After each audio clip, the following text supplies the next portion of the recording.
Now's the time to really double down and listen to what I'm about to say. Your body is in somewhat of a survival mode. It's very stimulated because it's not getting its bare necessities. We got to get to the basics. Otherwise, our body's going to fight us, and we're going to wonder why we're always in that fight or flight when you complain, justify, or excuse your behaviors. I'm going to call it slitting your happiness throat, because if you're blaming, justifying, just understand you're not going to be happy. Rather, I want you to put yourself back in the driver's seat. What the hell do I do when I don't want to do this?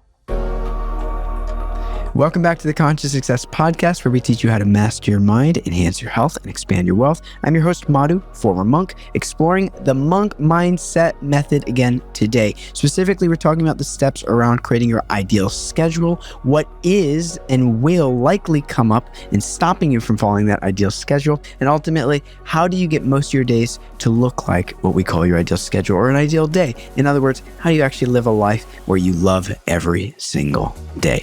As always, if you enjoy the topics that we explore here and you want the worksheets that go along with exercises like the ideal schedule, just join our Conscious Success community, which is the link in the show notes, where you can access not only template for your ideal schedule, but also for all the other resources, dozens of other courses, templates, and many other goodies, as well as how to connect with over 1,000 other members in the community who are like-minded and spiritually growing alongside with you.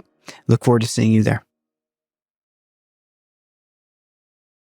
So jumping into this topic of ideal schedule, you'll notice we're not talking about practical schedule or the schedule that can do for now. We're going to talk about your ideal schedule, because the step one in everything that we're always coming back to is getting clear on the ideal, getting clear on what you actually want first and foremost. And then if we need to make modifications, we can. So specifically here, I'm going to walk you through the framework of how to create your ideal schedule. And then what we're going to do is create what we call a next step schedule. In other words, here's what you want to do. What can I start to modify to get closer to making my days look like an ideal day? And then from there, we're going to start to explore what are the things that are going to come up or have a high likelihood of slowing down or even derailing your consistency with following either your next step schedule or your ideal schedule, or frankly, even your current schedule, whether it be ideal or not. From there, that's where we're going to talk about the integration process. So how do we now take these ideals?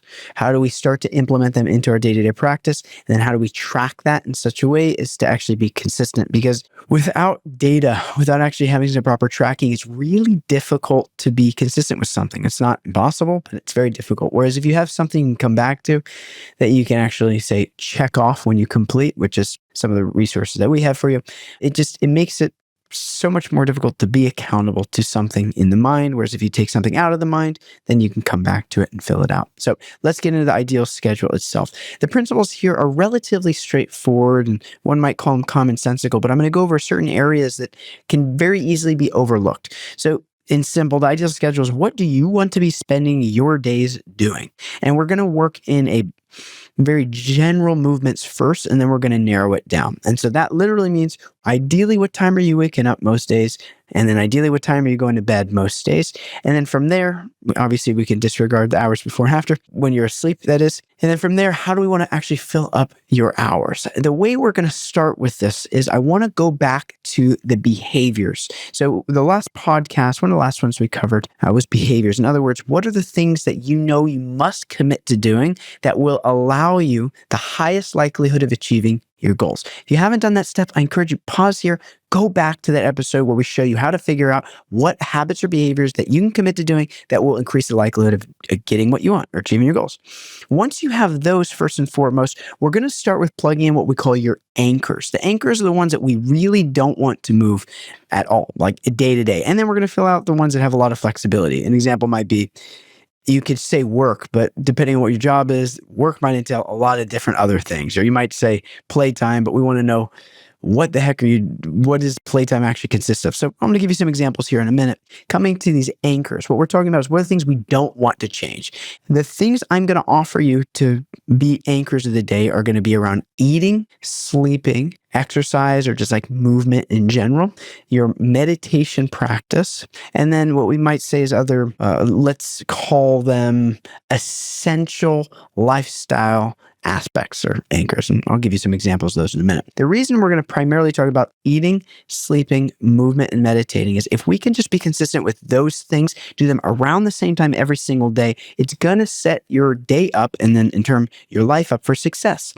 Around those times, if we can try to set them in stone, and when I say stone, I don't mean every single day for the rest of your life. We're obviously you're going to travel, there's going to be jet lag, and there's going to be days where you're sick or days you don't sleep well. Obviously, that's there, but we're still going to figure out best case scenario, if I could make an ideal day, what do we want that to look like? And let's start with the eating and sleeping time. So what that looks like, pretty straightforward. Find out what time you ideally up and what time you go to bed. If you're like, I have no idea, I'm so sporadic, I have no schedule, then we can come back to that one, in which case we just want to take all the behaviors that you want to do and say, which of them do I need to do before breakfast? And then simply say, go backwards. If breakfast is, let's call it 8 a.m. for you. If you're like, ideally I'm eating breakfast at 8 a.m.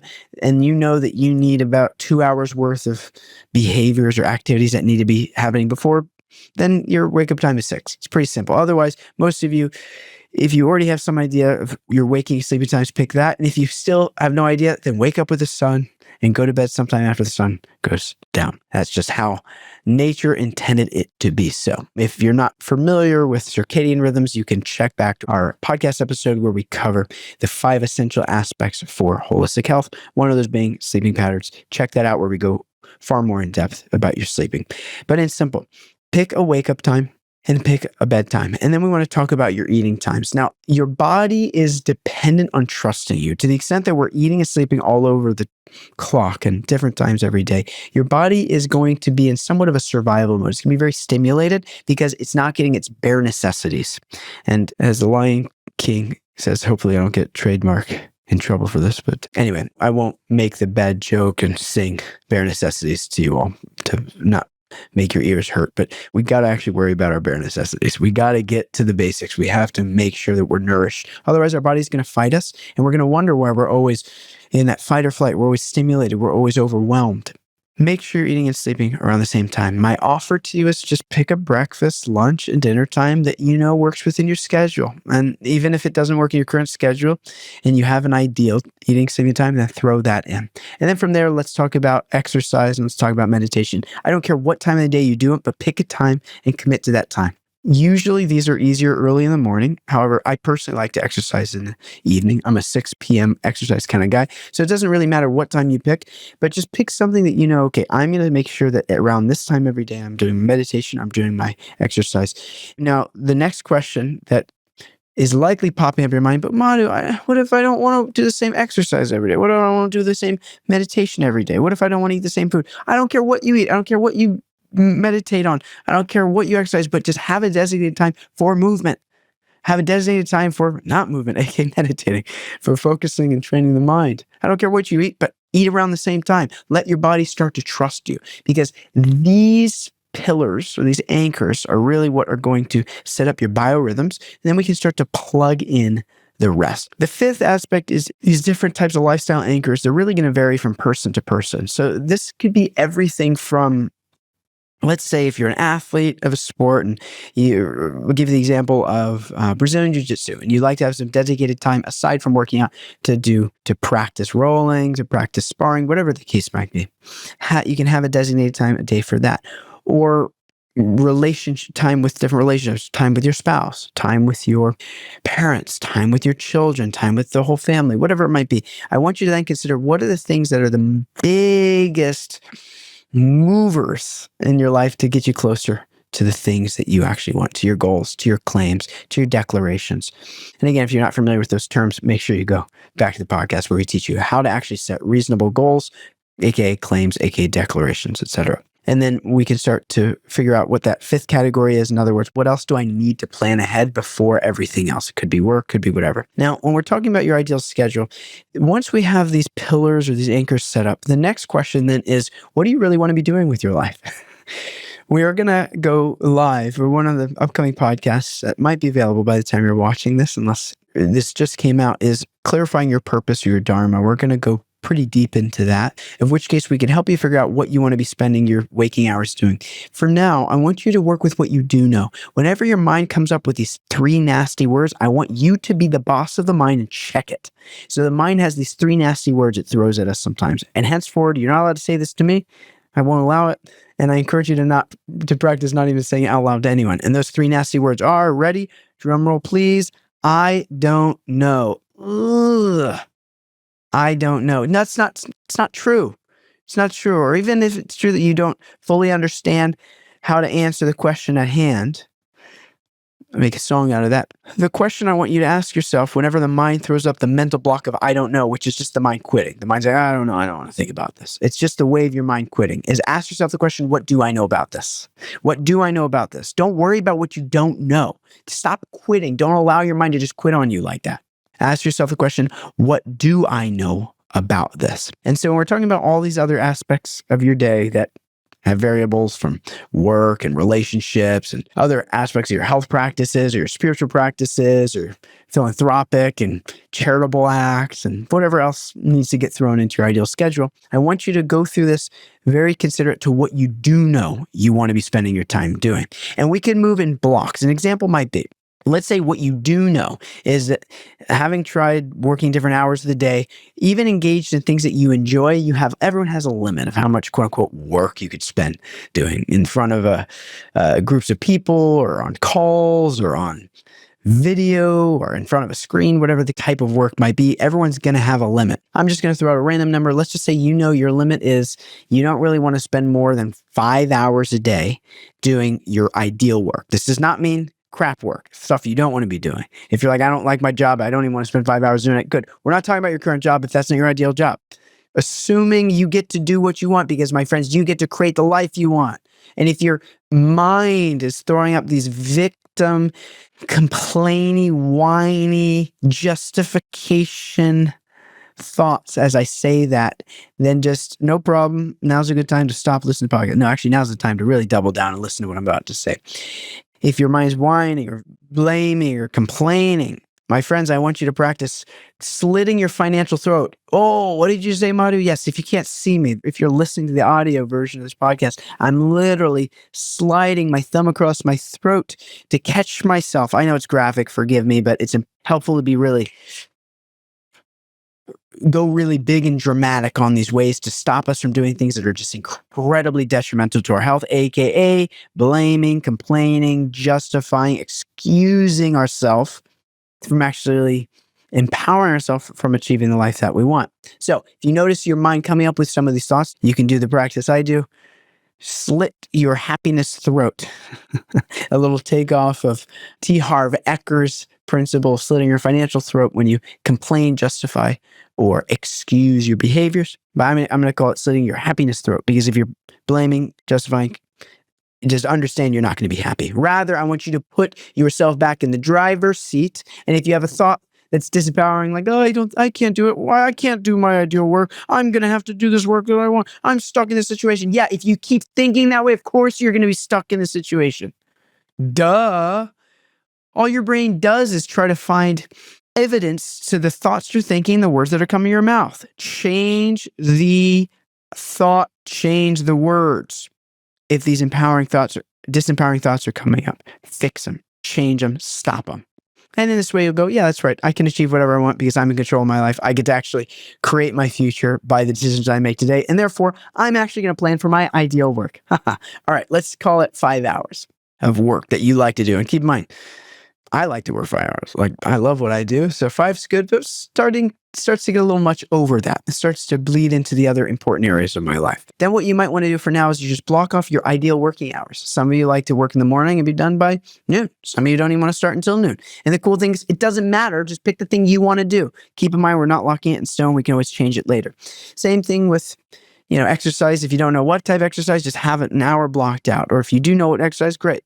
And you say, I know every day I want to be doing either this type of weightlifting, and if I'm not doing weightlifting, I might be doing yoga. And if I'm not doing yoga, I might be doing a sauna, whatever it might be. Yeah, just a cold plunge, a sauna, steam room, whatever. you so desire. But just have the time designated for that. And you can put all of those options in for that time frame. My examples, I like 6 to 7. I like that as my workout time. So from 6 to 7, I'm doing actually, those are my things. I'm either doing some hot yoga, or I'm doing some weight lifting, some strength training, or if I'm recuperating and resting for that day, I might be doing something like a sauna or steam room, etc. So you can just have the time designated. It doesn't have to be just one activity. It can, as you're clarifying, it could just be work for now. But if you do know what you want to do, fill in the examples for that time frame. So at any given day, you know what's going on. Now, again, the reason we start to do this is we start to fill out our behaviors and our essentials and these anchors is so as to give the mind one less thing to do. The main reason people quit moving forward, let's speak of entrepreneurs, in achieving their goals, is what we call decision fatigue.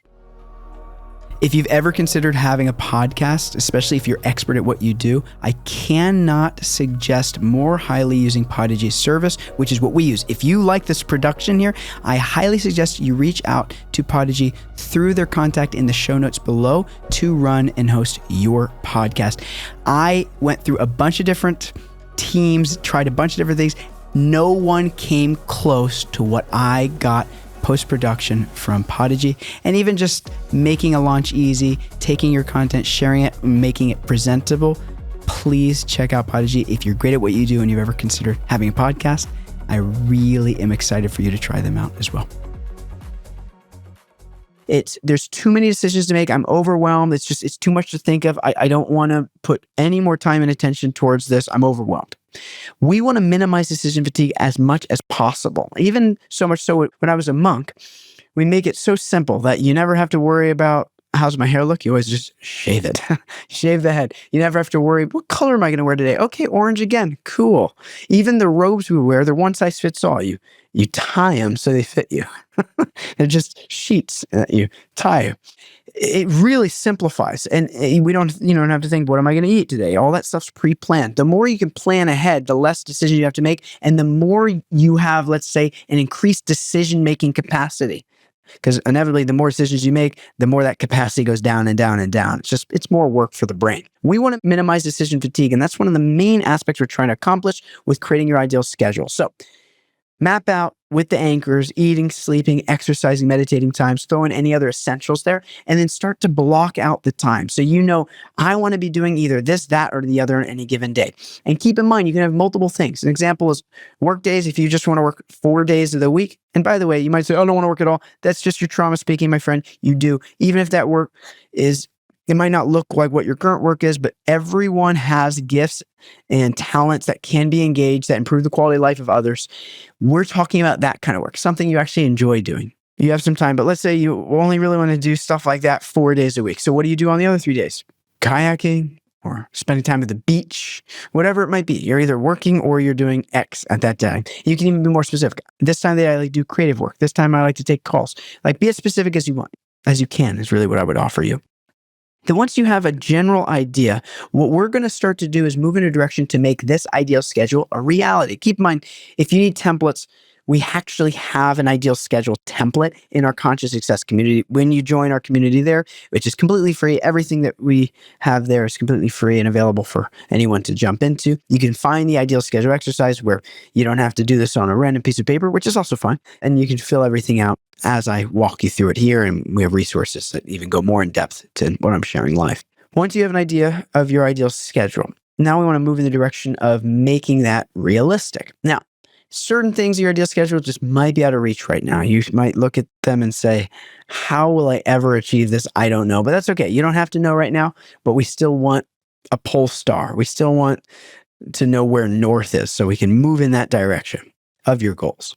The next step schedule is what I call, what are the aspects of your ideal schedule that you can, given your current responsibilities and obligations in life, you can start to modify. For some of you, it might be your sleeping time. Might be regulating your eating times. It might be getting more consistent with your exercise or meditation. It might be one of the other anchors, spending more time with the family, with your partner. Fill in the blank. I want you to ask yourself, and you can't do this until you have your ideal schedule. So if you want to pause the episode here, go finish that and come back, you can do that as well. Otherwise, make a note that after you have your ideal schedule, then and only then you say, what could I immediately modify in my life according to the behaviors I know I need to be consistent with because I've been diligent and I did what Madhu said, figured out what I want, and then I identify what behaviors I need to do to get me there. And now I can fit them into my schedule. I'm going to put them at this time, put them at that time. What are the areas of your practices, the behaviors, the habits that you want to do in your ideal schedule that you can immediately start to move and commit to them? I would suggest starting with 3. Pick 3 areas and start with the anchors: eating, sleeping, moving, or not moving, meditating, etc. Start with those ones and pick, say, 3 that need attention first and foremost. Once you have some movement on them, once you're making some, let's say, forward progress with those, then you can slowly but surely focus on one more, and then another one, and then another one. And bite by bite, we move in a direction to eventually have your ideal schedule. And there might be some things that just take a little time and life changes to actually come into full fruition, but that's okay, because as long as we're moving in the direction, you'll be happy. And one way to talk about our ideal schedule is your ideal schedule is a successful day, which means a successful life. Because if your days are successful, your life will feel successful. You're doing the things that make you feel successful, whole, complete, and consciously successful, that is. Plug intended. And from there, we start to slowly but surely just move in a direction so as to make it a reality. And keep in mind, it might change as you go, but we still need some template to work off, some schedule, and we're going to slowly but surely move in a direction to actually accomplish our ideal schedule one day, whether that's in 20 days or 20 years. I don't care. But as long as we're moving that direction, we're getting more and more consciously successful in our life. Now, we have a good idea for our ideal schedule as well as our next step schedule, and start moving in the direction of that. Now the question is, but Madhu, what the hell do I do when I don't want to do this? What happens when life happens? How am I supposed to be consistent with following the schedule when I just don't want to? And sometimes my mind goes, yeah, I don't feel like it. Or again, I get sick or whatever it might happen. That's fine. I'm not suggesting there won't be exceptions. I'm not suggesting you have to commit to doing it no matter what at the expense of other essential things of your life. I'm suggesting you have some framework to move towards. But I'm going to give you another perspective, what I call stressors and relievers. In other words, I'm going to go over how to identify the things that are going to stop you from being consistent. And then how do you get back on track when you catch yourself, let's say, out of alignment or not following your ideal schedule. So of course, these are only going to be relevant once you have an ideal schedule and a next step schedule that you are consistently applying into your life. And keep in mind, your phone calendar can be your best friend with this. Just take your ideal schedule and plug it into your day. So at any given time, you're like, hey, wait, what do I want to be doing? Right now it's 10 a.m. All right, that means I'm either taking work calls, and if it's a weekend, then I want to be spending time with the family, or I want to be at the beach. Oh, okay, what do I want to do right now? I want to do this. It just simplifies your decision making, and it sets you on the right path to actually achieve your goals. Now, the days I don't feel like it, the days that challenges come up, what do? These are what I call stressors.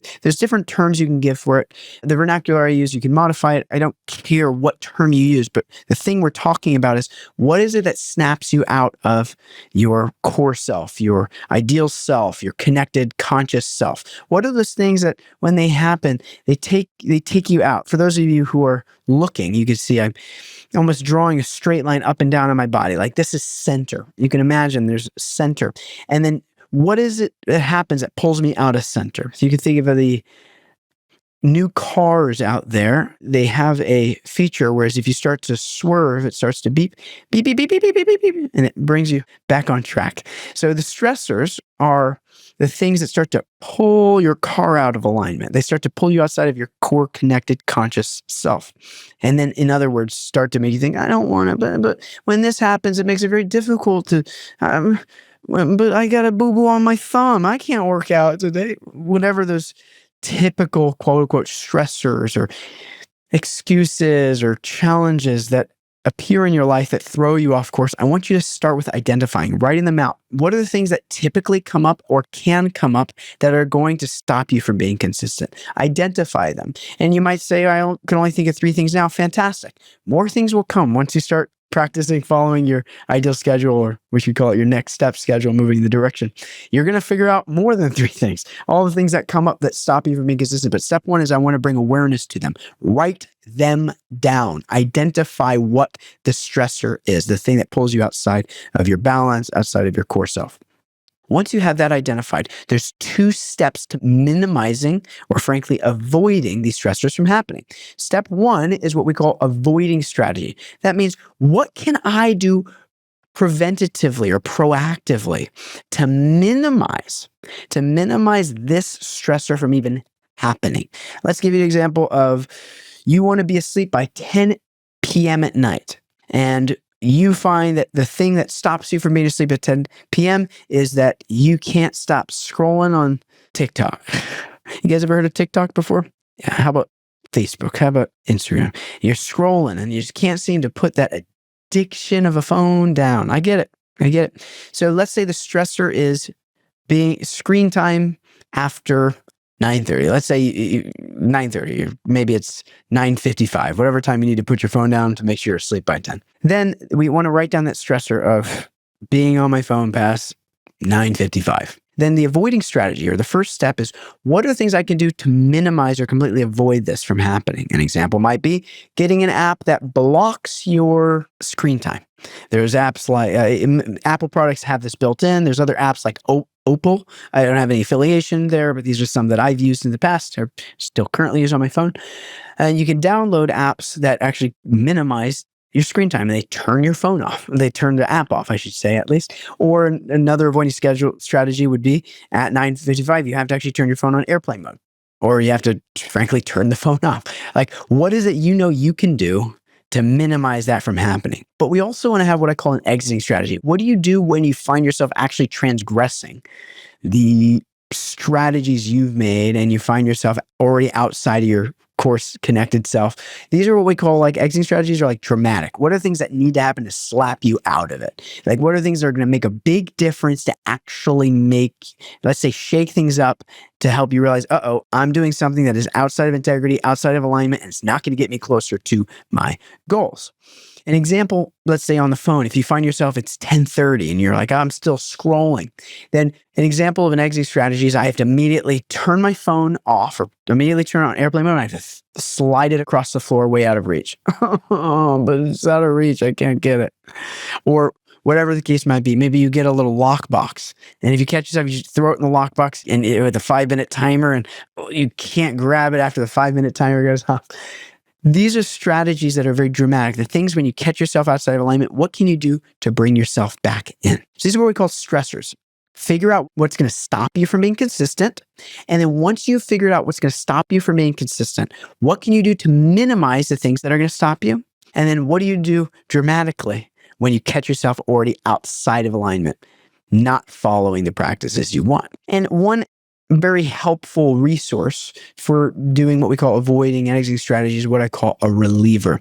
Again, use whatever term you want, but a reliever are those things that at any given time you can do that are healthy, or at least in alignment with your values, that are going to kind of snap you out of it. The things that when you do X, not to be mistaken with ecstasy, when you do fill in the blank, X, Y, or Z, ecstasy would not be a good example of a reliever.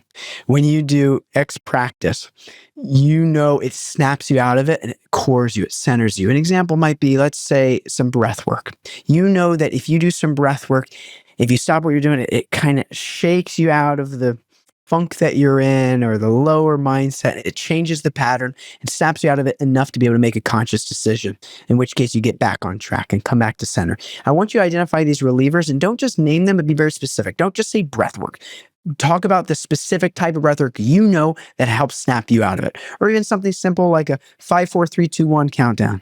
If you don't know what I'm talking about, sometimes when you're caught up with something, just take a second and count down for 5. 5, 4, 3, 2, 1, and kick back in. It's just little pattern interrupts. Or maybe it's doing 10 push-ups or exercise, whatever is going to snap you out of it, per se. I want you to identify the specific practice. Then I want you to identify how often you can do it. Is it something that can be done multiple times a day? Is it something that can only be done monthly? Say, kayaking is your safe space, but you can only do it twice a month, then no problem. Identify what ones you can do daily, weekly, occasionally, so that you know which ones can be employed, let's say, when.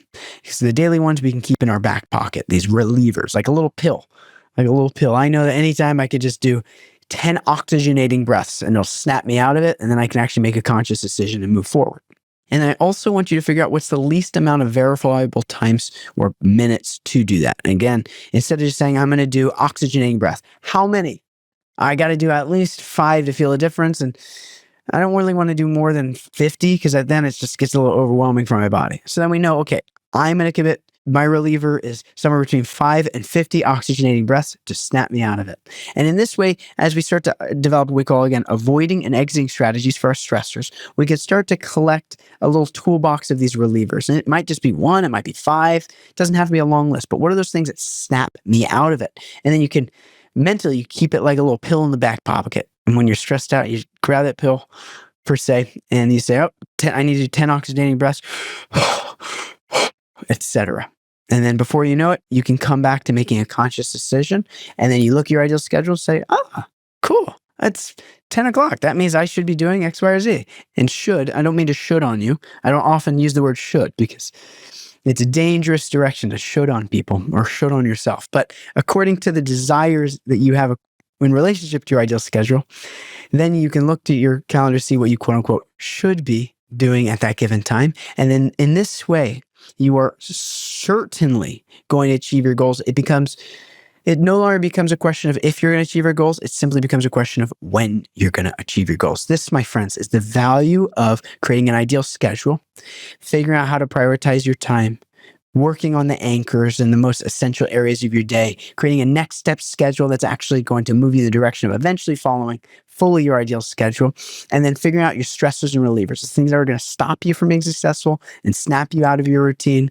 How do you minimize them from even happening? And what do you do to snap yourself out of it when you find yourself just totally out of whack, per se, and make sure that those relieving practices are as verifiable as possible so you know exactly what to do. Again, all of this is to minimize decision fatigue and create an actual plan of action that will move you certainly closer and closer to your goals. As always, if you love the topics that we explore here and you want more, and again, you want the frameworks like our ideal schedule, like our stressors and relievers frameworks, we have worksheets and templates that you can use that go along with all this. Just join our conscious success community at the link in bio, where we can give you access to this, as well as you can connect with over 1,000 like-minded people who are improving the quality of their life and ultimately trying to become consciously successful. I really can't wait to see you on the next episode, where we're going to continue on to the monk mindset protocol so you can live your fullest life. See you there. And don't forget, keep it conscious.